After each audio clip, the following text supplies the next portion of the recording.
Okay, welcome to part 2 of the emotional intelligence interview, and we were going to come with some examples. Yes, we are. I heard your nice story. Can you tell it? I'd be happy to share my example. The example that I use a lot of times as I teach emotional intelligence is taken from a video called A League of Their Own, in which Tom Hanks plays the manager. And when Evelyn, the right fielder, misses a play and she comes in at the end of the inning, Tom Hanks, the coach, just goes absolutely nuts. And we've all probably heard this. There's no crying in baseball. When that occurred, Tom Hanks was not aware, or the coach was not aware, that his personal emotions were out of control. And when he wasn't aware, he wasn't even aware what was going on inside of him. So how could he manage those when he's not aware? Exactly.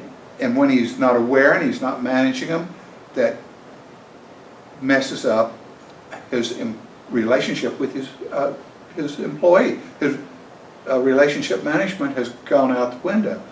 Later in the movie, after Tom has gone through some training, we see the same event happen again, but at the championship game this time. Evelyn misses that throw. She comes in.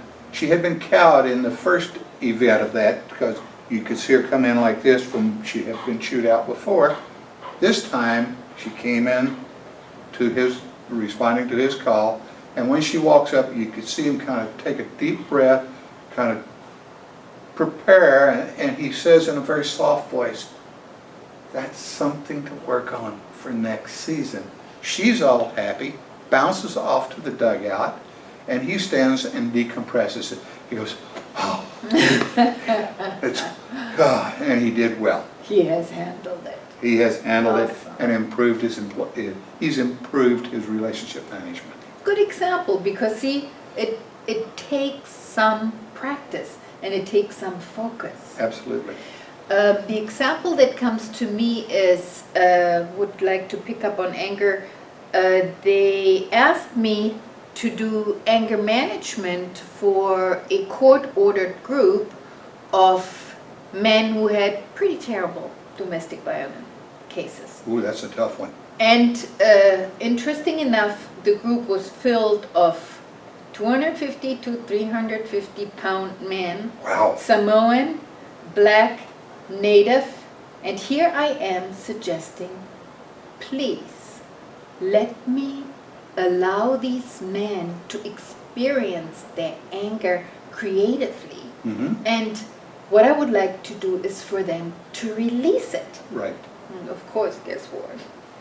They said, we don't let this small white, we don't allow that type of a screaming, etc. in our room. So the organizer did like the idea so much and believed in it and took another room in another circumstance and organized it, and we got to do it. So I had these men, and it's not difficult, because very easily does someone who experiences strong anger know how freeing it is to just let it out, and to not let it out against anyone else, but in this case we basically had foams, pillows, and everybody would just be allowed for themselves in their own little cubicle to rage, and to rage, and to rage to the degree that they exhausted themselves and for the first time accepted and creatively released the anger.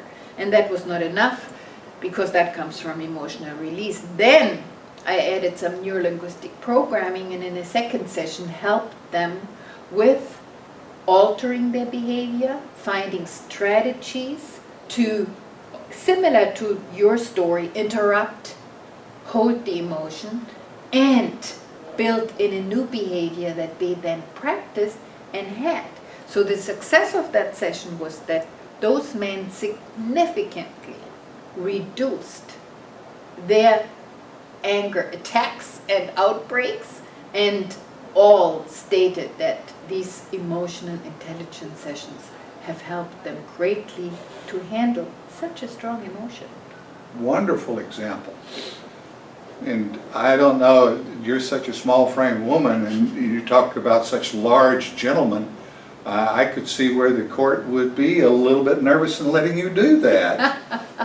And you know, it doesn't have to do with all of that, because it's the raw emotion that's so powerful that once it gets released, it's so free. So this was part 2. Thanks for listening. www.dorsnlp.com And lmcmanagementservices.com. Thank you. Thank you.